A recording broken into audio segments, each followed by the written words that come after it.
And these are not the only religions. There are plenty more.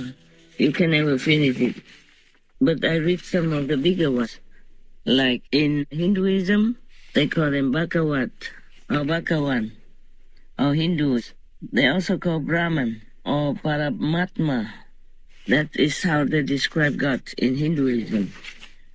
But for example, as from my inner knowledge, Brahma is not the highest God. He is the God of the third heavens. But it's a big one. It's not just that you have a third heaven and that's all you have. No, it's great. It's incredible. But this in the physical domain, to be reachable, to be approachable, reachable for normal humans with some not very high enlightened masters, they will reach Brahman. That was in the old times. So people call Brahman God Almighty. Yeah, that's what they thought. So they worship Brahma. And they became Brahmins, meaning they are the believer of Brahma, just like they call themselves Buddhists because they believe in Buddha. But Buddha never proclaimed that he has reached God or anything. He has reached Nirvana, where is a state of consciousness that you have no more desire or anything, and you have tremendous power to help other beings who believe in you. For example, like that. Many religions came from India, and people believe in their masters, and they call the master God anyway. So it depends on where the master reached, and that's how they call God that name. Like Brahma, for example, okay? But reachable to human standards is their fifth level above the earth. We have the earth where we're living, and then we have the astral level, invisible. Very near to us, like our neighbors. Sometimes people could even go, leave the body and go to the astral levels for a while. So we call that astral projection or astral travel. And some astral beings can also visit humans here too, for a short time. They can look like humans or not, as they like, because they have more magical power than most earthlings. I talked about that before in more details. The astral beings and higher beings, they can change their appearance and appear as whatever they choose to make themselves look like. Even Kuan Yin Bodhisattva, when she came down to the earth for a while to take up the elder monk Guangqing, she also appeared as another monk, not as the Kuan Yin Bodhisattva that we are used to or imagine her to be or him to be. There is vast knowledge there to gain and to learn, and magic, power, and all kinds of things. The astral level is awesome already. And there's a second level after astral. We call it the second level, or causal level. And at each level, there is a God who controls it, not controls, but who rules and helps beings in their domain. After astral, we have this causal level, meaning cause and effect. And there are the Akashic records in there, so you can check out everybody's lives from birth to death. And even the future. Whenever it happens, they record it there. Now, we have another one above that causal level. That's called Brahma. So he is the Lord of his third level realm, but he's also the higher Lord of the whole three levels, the astral, the causal, and the Brahma level. And he is very powerful, of course.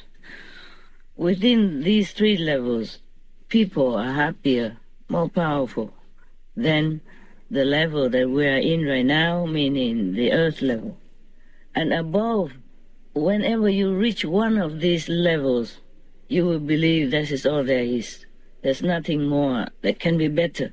In fact, even people who live in this world believe that there's nothing's better than the earth, so they fight with each other to get more position, more richness, a more comfortable life, more fame, because they do not know there are other levels that are much better than this world's level. But from this earth to the third level, not many people could even reach the third level. But if they reach there, they say, oh, this is God. This is the highest heaven. It's God Almighty. And above, they didn't know there were higher levels than even this Brahma level. That's why many Hindu people worship Brahma and became Brahmins, meaning the believers of Brahma, and they worship Brahma. Because at that time, maybe the teacher, the guru who has taught people in the beginning, because in old times you don't always meet a lot of masters or any master at all. So whoever has it, and because of PR, public relations, they changed. They all followed this master who reached Brahma level and become Brahman. Thus it became very popular at that time and then continue on until now. When you reach Brahma level, you got a lot of power, And then there is even also magical power, a vast knowledge of everything, even medicine and light travel, traveling to different worlds with just a light body. So now, because of all that power, people believe in Brahma so much, believe in that master so much. Thus, we had Brahma. Altogether, in general, later they call it Hinduism, and they call God Brahma. But they don't know from this world to the Brahma level, however great it is, it's a destructible region. So that means any region in between all the way up to Brahma is not forever. It's made from the material for a temporary period. But temporary means forever also. Long, aeons and aeons of time. That's why we're still here, fighting with each other for fame and profit. But lucky already for some people who even know about Brahma or even the causal world, because in each of these regions there is a God to take care. So when they know there's that God who blesses them, helps them, they worship that God. The astral level, you can't stay long, but there is a world above the astral, between the astral and the causal, and also between the causal world and the Brahma world, there is also a between world, between level, okay? And some masters cannot take disciples all the way up to their own, whatever the highest realization they got. So they create some kind of heaven in between, like above the astral, above the causal, and above the Brahma level. Just like I have created some domain for different people, even for the demons who turn gentle and good and want to practice and know God, to exchange, instead of being the demon and harming people on earth, they exchange and go into such a domain, where they're safe, they have everything they need. And if they wish, they can continue to practice. But some cannot go higher because of their status, like they don't have a human soul. Then the master also cannot take them higher up, but builds a place for them to stay peacefully, happily. These specially built by enlightened masters between the worlds, between the levels. They are permanent. They are not physical anyway, and they are permanent.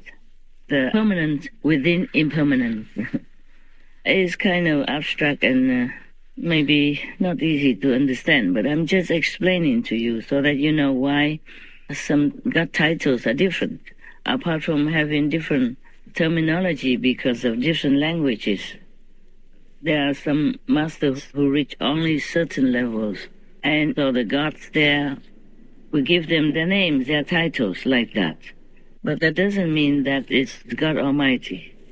Nevertheless, if they're good and kind and fine and virtuous and obey the universal law, worship God, then they will be okay also. And maybe one day they will meet a truly great enlightened master, then they will also be taking them up further and further. Yeah?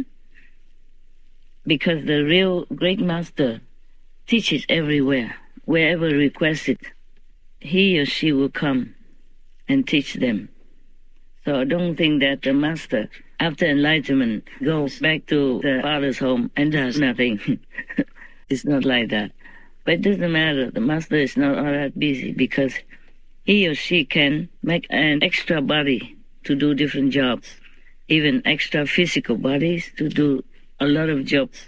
And that extra body could be anything. Could be a president, could be a prime minister, could be a minister, could be a king or queen even, yes? Because the master cannot do so many things physically. Or in the astral body, the real master can also have a body there. But the enlightened great self, after nirvana, after returning, doesn't have to be just one body, okay? It can manifest in different bodies to teach people on different levels. That is the privilege only for the greatest enlightened master, completely enlightened master, or the Son of God. Not every master has this ability, but many masters return to their home, like the fifth level. Above the third level, there is another level. And between the third and the fourth level, some masters also created some worlds there for the special, the faithful, or to help someone who believes in them and needs them to liberate them, but didn't see them, couldn't learn with them personally, but if they believe in them, they will also take them there. Yeah. These levels are real, permanent, not like the levels that already exist, or the physical like this one. Some religions, like Jainism, they don't mention God, or maybe they don't mention God a lot, because they're already one with God. As Jesus said, I and my Father are one. No one comes to the Father except through me. So if you worship that master, for example, Lord Mahavira, then you worship God. So just like Buddha, he's already one with God Almighty. He already realized his own Buddha nature, which is God nature inside. Then even if you worship the Buddha, you worship God, because that is God's manifestation. Even if he was in a human form, he already realized the absolute. Oh, we can talk forever, but I hope this is basic enough to satisfy you about there's God or no God. Now, most people, when they have a great enlightened master, they worship them as God also. They call them God. Mostly, they call them master also, but they also call him my God, because they liken master to God, because the master has all the merciful quality of God. According to their belief of what God is, some really are also God manifested, or some really are one with God already. So if you have a living master, and that master is already one with God, then you can worship that master, or worship God through the master. It's not much difference. Now for you, all of you in Christianity, please don't differentiate between your religion and Buddhism or other great religions. It's just the Buddha has been a peace preacher. He has never advocated violence, and that's what I like.